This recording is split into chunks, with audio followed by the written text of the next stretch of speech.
Hi there. If you're watching this on YouTube, or you're wanting to watch any of my content on my channel, or both for that matter, I would strongly recommend hitting the subscribe button and comment and like on any videos if you may wish, because this is a general audience channel. Also, this video is not made for kids, it is for older fans and adults alike. So please sit back and enjoy the video.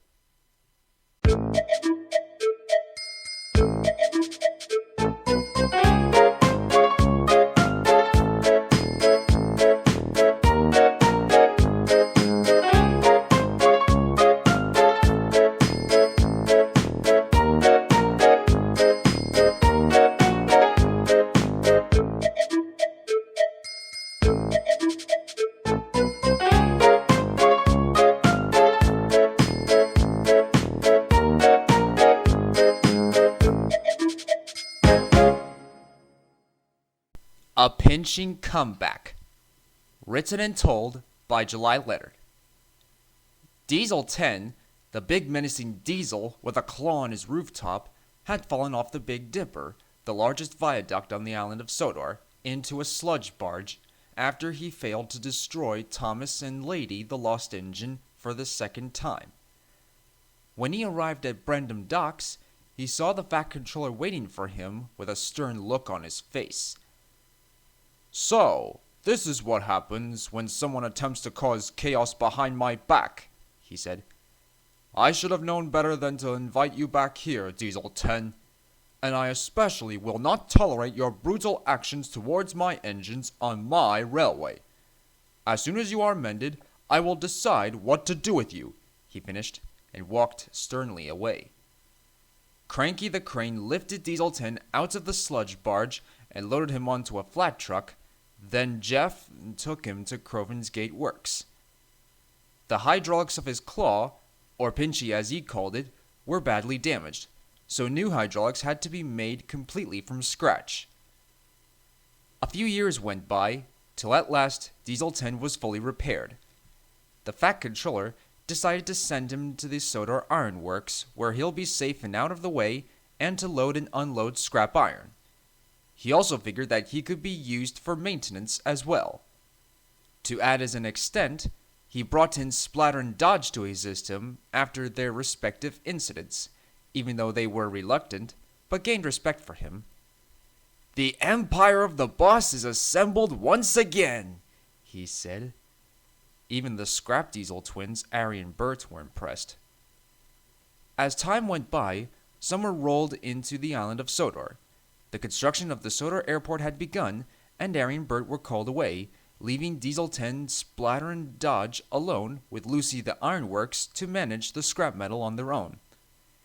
"Since Ari and Bert are going to be helping with the construction of the airport," she said with a stern look on her face, "I expect no trouble from you three." "Yes, ma'am," they said with smirking looks, and set to work loading trucks of scrap iron. The following day, due to a storm, Diesel 10, Splatteranddodge were sent to clear away some debris.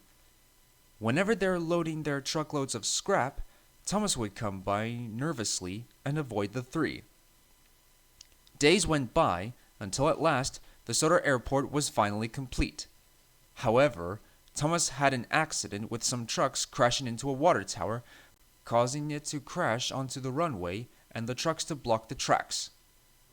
The workmen mended the runway and suggested George the steamroller to smooth it out. But as Thomas couldn't get past the blockage and Harvey was unavailable, he felt the only option left was Diesel 10. In the meantime, Diesel 10, Splatteranddodge were helping clearing away branches at the bottom of Gordon's Hill, which had fallen onto the track last night. "This can be a nice change of scenery, eh, Splodge?" he said with a slight grin. Splatteranddodge agreed. "Oh, yes, indeed," they replied. At that moment, Thomas arrived and asked for Diesel 10's help and explained, to which Diesel 10 reluctantly agreed with a smirk.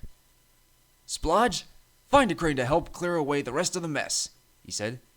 "And when you two are done, come join me in the blue puffball here at the airport," he finished. Yes, boss. Right away, boss," came the reply. Whilst Splatter and Dodge went to find a crane, many steam engines and diesels were surprised to see Thomas and Diesel 10 arrive at the same time. During the process of the wreckage being cleared away, Splatter and Dodge, who finished cleared away the branches, pitched in to help with the rest, enabling Thomas to get George. The Fat Controller arrived in Harold the helicopter and was highly impressed by all the engines in the airport as well. Thomas spoke up. So, Diesel 10, he said, since I proposed the truce between our rivalry and frenemy relationship, I take it a day of railway domination another time? Well, yes, replied Diesel 10 with a grin. In that case, I'll be ready, came the reply. Although Diesel 10 can still be menacing as he once was, as well as Thomas's archenemy, he could still agree with a truce with the other engines as well as Goody Diesels. But there did come a time when he plotted to take over the Sodor steamworks but the rest, they say, is history.